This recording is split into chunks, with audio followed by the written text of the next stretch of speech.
Time to feed these hungry Steam Deck fans again. Yeah. Give him more news. Alright. I got news for him. It's nothing. We does this. Oh, by the way, hello viewers. Another beautiful day. Yeah. Hope your five senses work. Health and strength is good. Or excellent. Good. Alright. See what time is it? 8:25 at night. Put the content out. Stop crying. Anyway, let's see what we got here. Let's see here. Blizzard announced World of Warcraft 30th anniversary direct tease multiple surprises. Alright. Has a trailer here. They say BlizzCon may be skipping a year or more, but with Warcraft turning 30 soon, Blizzard is planning a celebration event. The first ever Warcraft direct stream is kicked off on November 13th, promising a look back at the greatest hits from the franchise, many of which are still alive and kicking, while also having plenty of surprises for fans looking forward to the future of the company. Warcraft 30th Anniversary Direct presentation will kick off at 10 a.m. PT, 1 p.m. ET, 6 p.m. UK, with it being viewable across Blizzard, YouTube, Twitch, TikTok portals. During the show, the company has something planned for fans almost every Warcraft series it has. And then they say it's a big year for the Warcraft universe. Whether you're a Hearthstone fan, you've joined the chaos in the Warcraft Rumble, venture into the world of Azeroth for the first time in Warcraft orcs and humans, or are you a World of Warcraft player? There's something for everyone in our Warcraft 30th anniversary direct stream. Then they say Blizzard is teasing multiple surprises to happen during the show too, but doesn't really give any more pointers, only adding that you won't want to miss a moment. Fans speculation on what these surprises are already building, with some even thinking that a new game announcement may be in the cards. Probably StarCraft 3. Just saying. So the company has already announced 3 major expansions to continue World of Warcraft storyline, with development being led by Chris Metzen. The first in the World Soul Saga trilogy of expansion, The War Within, landed in August of this year. Alright, keep moving here. What else we got on the gaming front here? Let's see here. Space Marine 2 is buffing weapons and rollback difficulty change after player backlash. The players have spoken. Says here,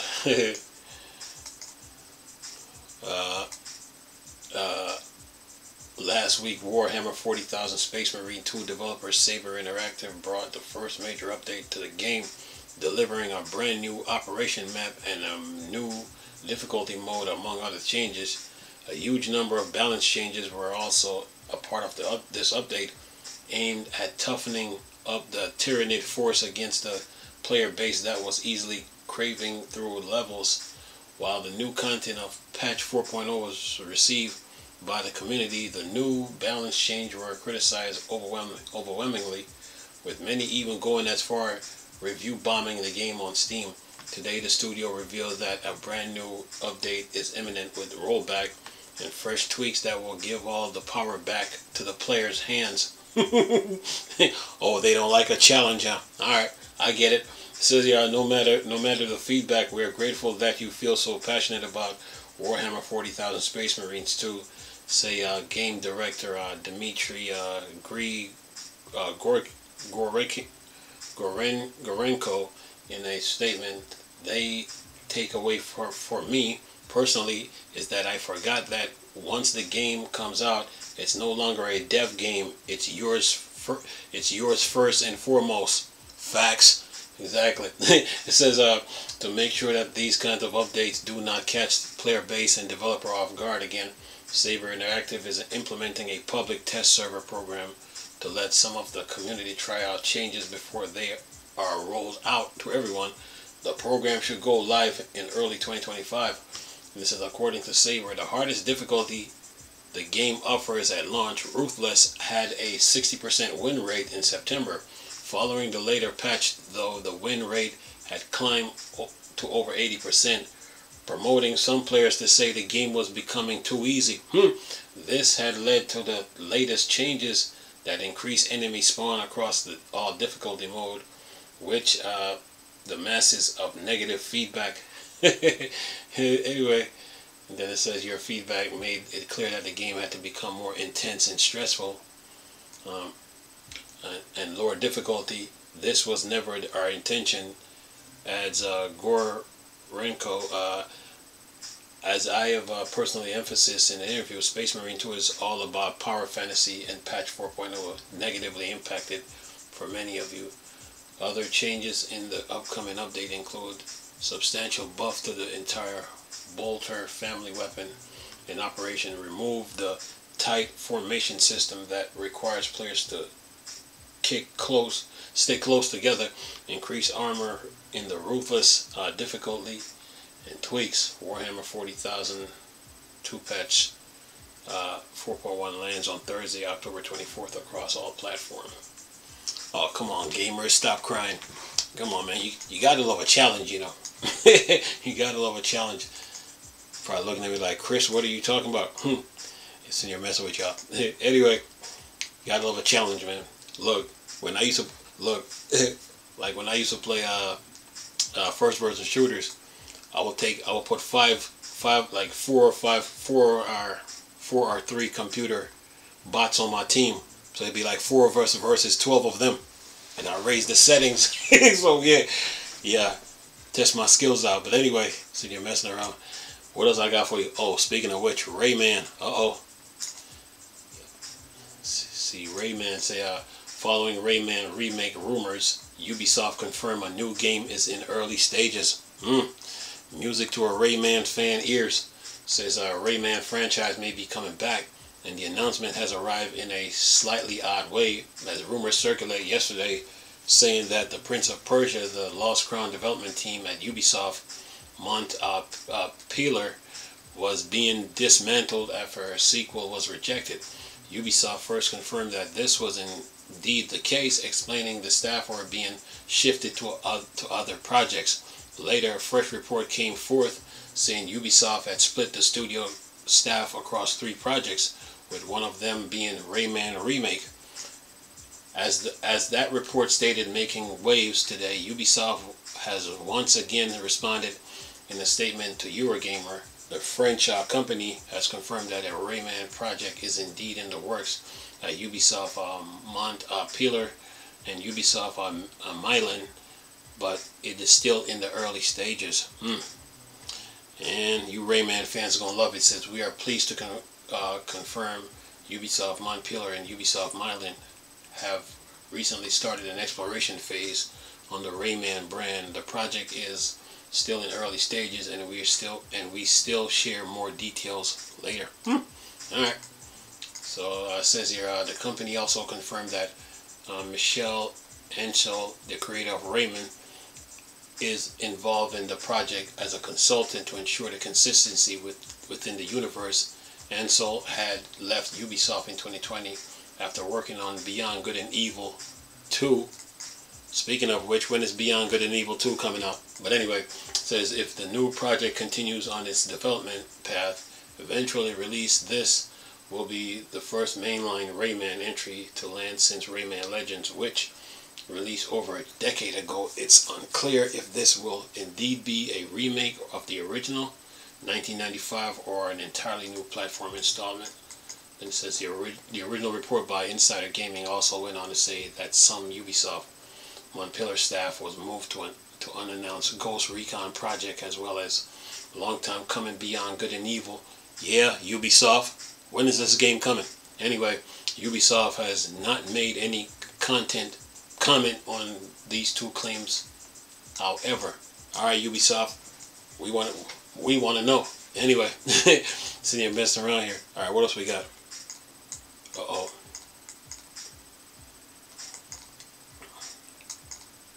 Yeah, when the news come out, you just gotta bring it out. Let's see, a CD Projekt Red playtesting program expands to the US, offering access to upcoming games.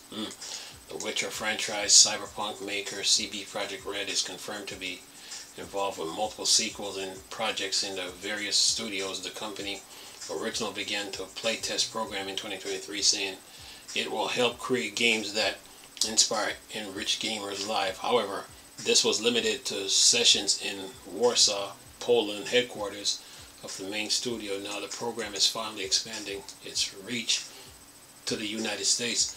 Announced today, Red playtesting program is now accepting application by players who are interested in jumping into early development slice of CD Projekt Red projects, providing feedback. Anyone age 16 doesn't already work in the game industry is able to apply. It gives participants the unique opportunity to influence the development of CD Projekt Red games by sharing their feedback on everything from gameplay, mechanics, storytelling, character development, artistic direction, and they are able to do so from the very early stage of production process. The studio says this, describing the program. And it says your playtest for selected participant will happen in Studio Boston, Massachusetts location, as in-person events, online sessions for interviews. Other studies will be available for participants joining other areas as well. As for what these players get in return for helping out with development direction, CD Projekt should say that everyone will be rewarded with exclusive loot and chance to make their voice heard. Sign up for the Red playtest program can be found here. CD Projekt Red currently developing the next Witcher story to kick off new trilogy. Over 400 staff working on the projects as of July 2024. A new game set in the cyberpunk universe, an Unreal Engine 5 remake of the first Witcher game, among other titles, are in development at its various studios as well.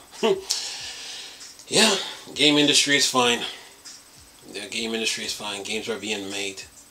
So everybody talking about this video game crash. Games are being made anyway. And new hardware is coming. There.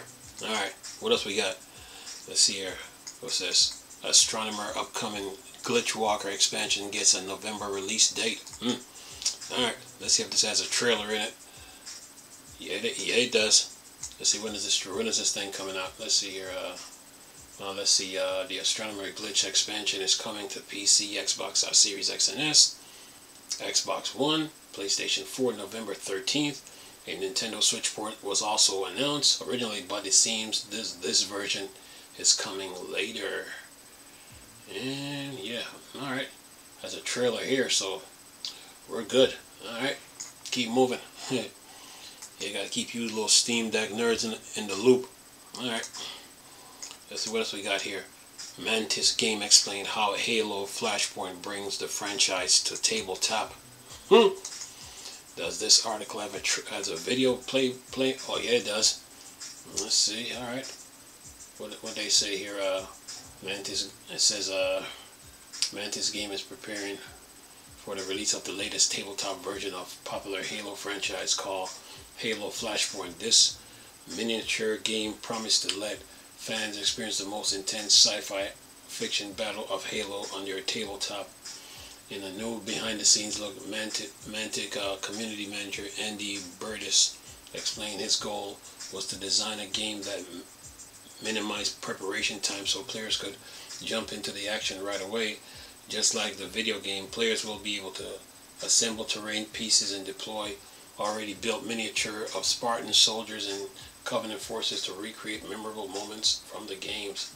In Halo, you fire up your Xbox, load in the game, and you're straight into the game. We're trying to replicate that with the tabletop edition.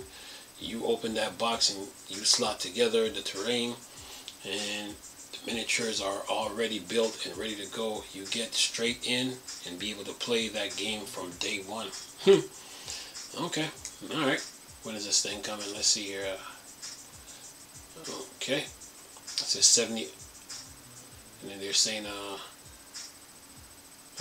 when Halo Flashpoint launches, 2 starter sets. There will be a $125 Spartan edition with terrains and miniature and all components needed to support 2-player Spartan versus Banished battles.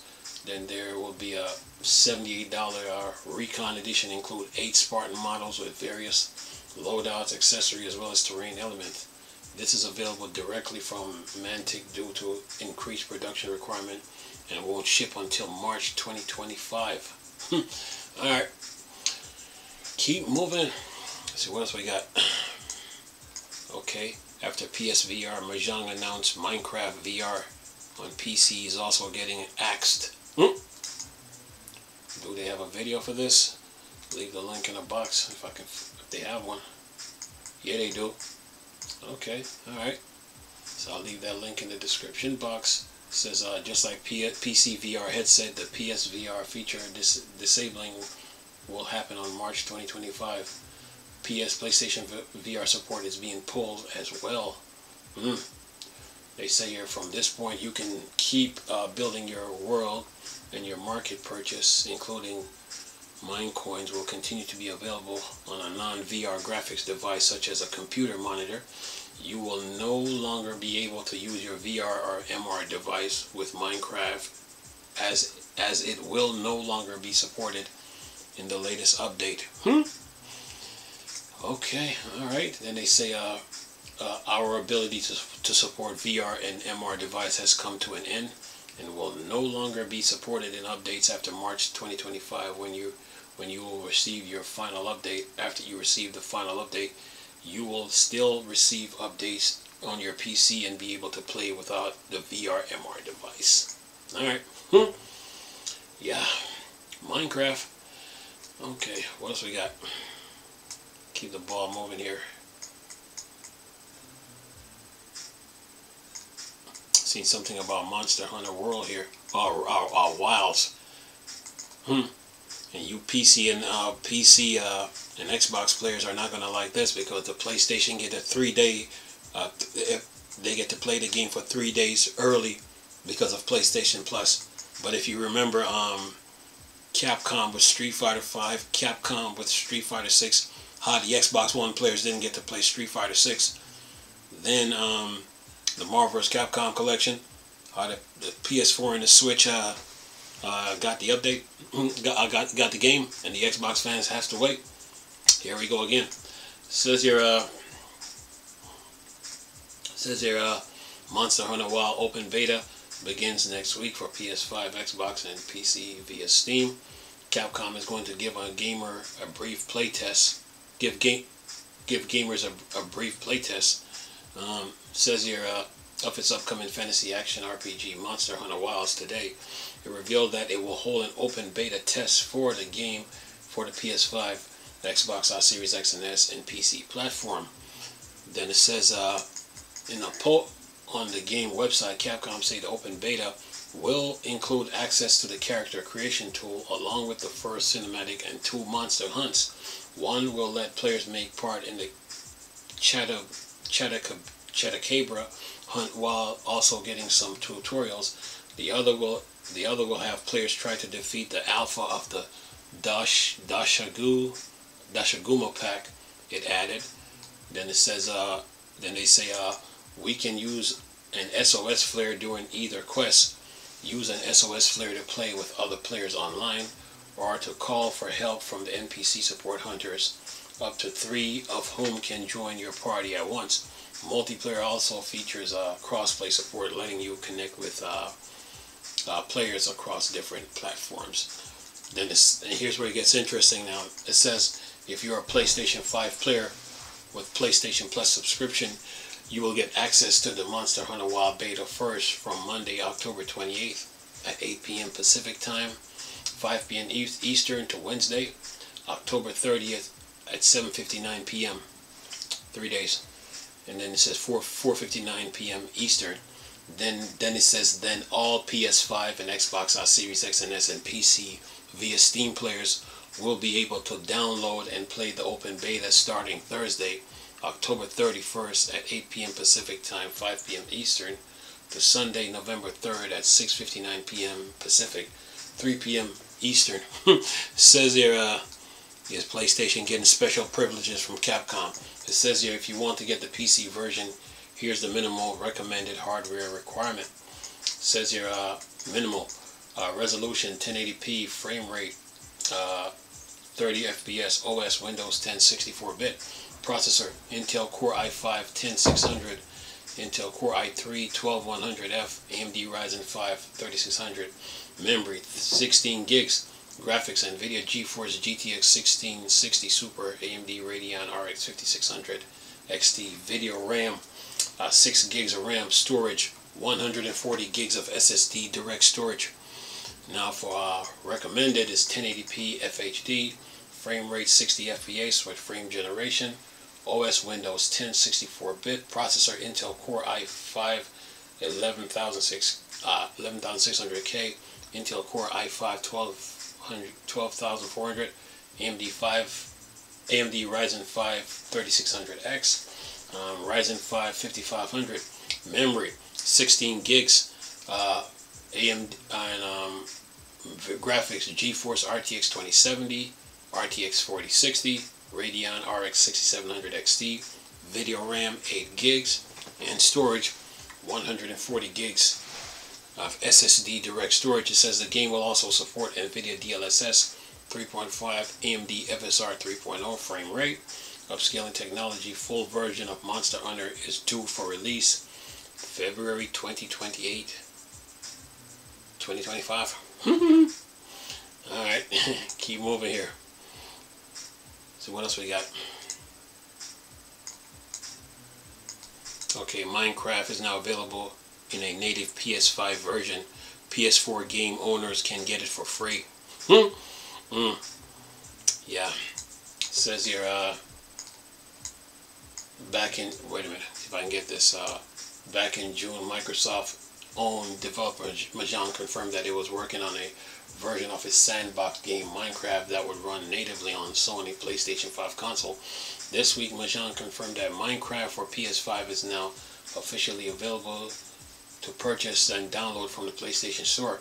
As explained by a developer in a blog post, the native PS5 version of Minecraft will allow gamers with that console to experience a much bigger render distance in the game while also supporting both 4K resolution as well as 60 FPS frame rates. Of course, the PS5 version includes crossplay support with other Minecraft ports. For anyone who has never bought the PS4 Bedrock edition of Minecraft, the PS5 version is priced at $19.99. However, if you've purchased the PS4 edition of the game, the PS5 native port is available for free. You will just need to sign into the PlayStation Store to get it. If you own the disc version of the PS4 port of Minecraft, you will have to start that disc in the PS5 console to get the free digital copy. And then it says, while PS5 players can check out their own version of Minecraft, Mahjong recently stated that support for playing the game via the PlayStation VR headset would end in March 2025. And it says along with the release of the PS5 version of Minecraft, Mahjong also released a new free content update this week called Bundles of Bravery.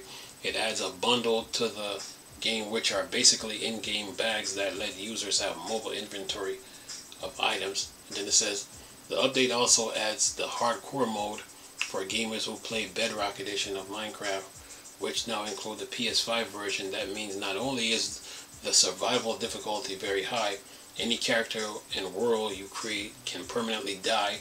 The update also adds hardcore realms that let 10 people play the game in that hardcore mode. Yeah, video game, folks. Anyway, all right, what else we got on the gaming front here? Keep pushing. So I gotta keep you guys in the loop, man. What's this? Let's see if I got this one. Okay, No Man's Sky, the Curse update offers some spooky new space content. Yeah, and this has a trailer in it, so I will leave the link in the description box.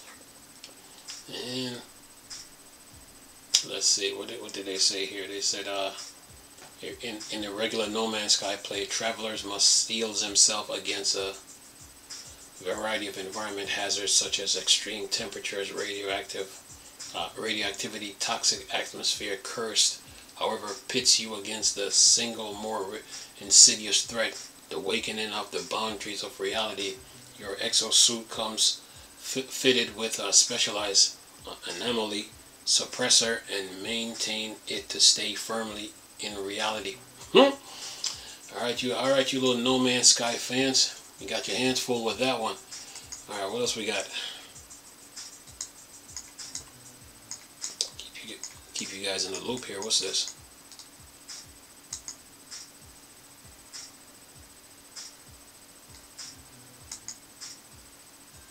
See if I can get this. 25 minutes? You can do it.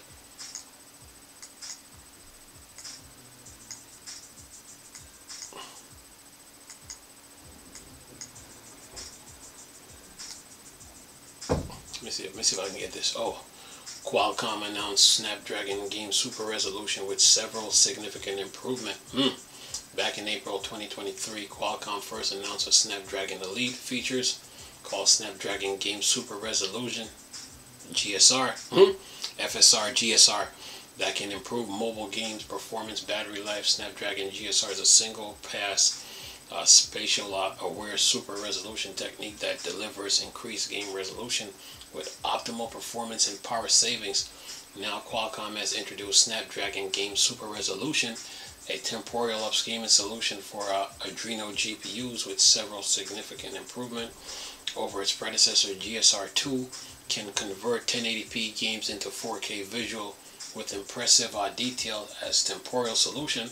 The aggregation of samples over time delivers increased definition. Also, because GSR uses color samples from previously rendered frames, it can deliver a higher quality final image than GSR1, which was solely dependent on current frame buffer. In addition to increasing the game visual resolution, GSR can increase frame rates for smoother gameplay.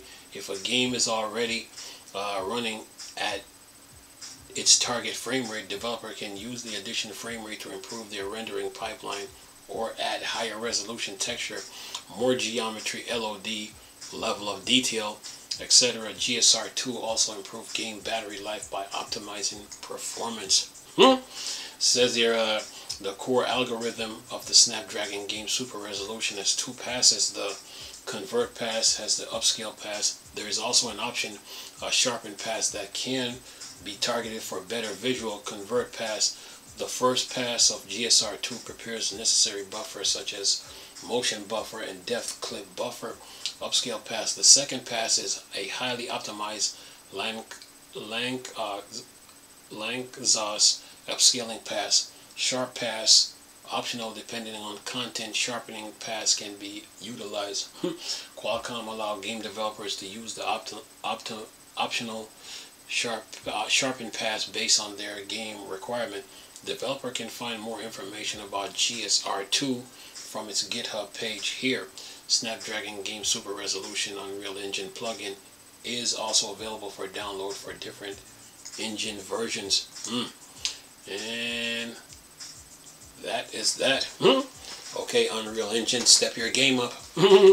Yeah, so do AMD, so does Intel, and also Nvidia. Qualcomm is not playing. Wow, that was interesting. Alright, let's see what else we got, like on the gaming front here. So I'm just keeping you guys in the loop here. Let's see what else we got. Anything else? Going once, going twice. Wait a minute, what is this?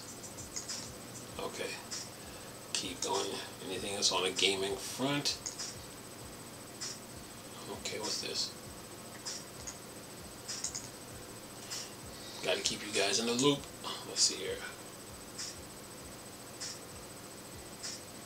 Okay, that is that. So you guys, you're good. News, deals, games, update, the usual. You portable PC fans are good, man. So games are in. Games are being developed. Games are being made. Games are being tested. Games are being played. So yeah, developers are busy, and updates are marching in. Yeah. new games are coming, man. So keep your storage in check on your portable PCs. Whether it's the Steam Deck, Steam Deck, Asus ROG, Lenovo Legion Go, MSI Claw, Neo, 1X, GPD, Logitech, who else? Orange Pi, Odin, Oxo, whatever portable PC you're using.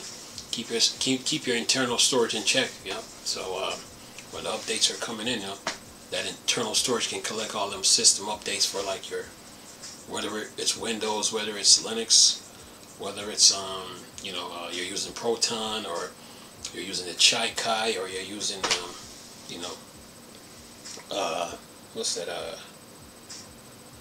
Creo utility, whatever apps that you're using, that's what the internal storage is for. So you want to put your games on an SD card, 1 terabyte and up. So yeah, but games are being made, and yeah, the game industry is moving. So 2025 is gonna have some surprises. New handhelds are coming in. So yeah, get your nickels, dimes, quarters, $5 bill and $1 bills ready for that. Yeah, the gaming industry is good. Gaming industry is good, man. So yeah. Anyway, man, I'll keep you guys in the loop next time. Hope you guys enjoyed the video. Nice talking to you people again. Chris, those Star Wars, Star Trek, or Dark Side. Go. Peace.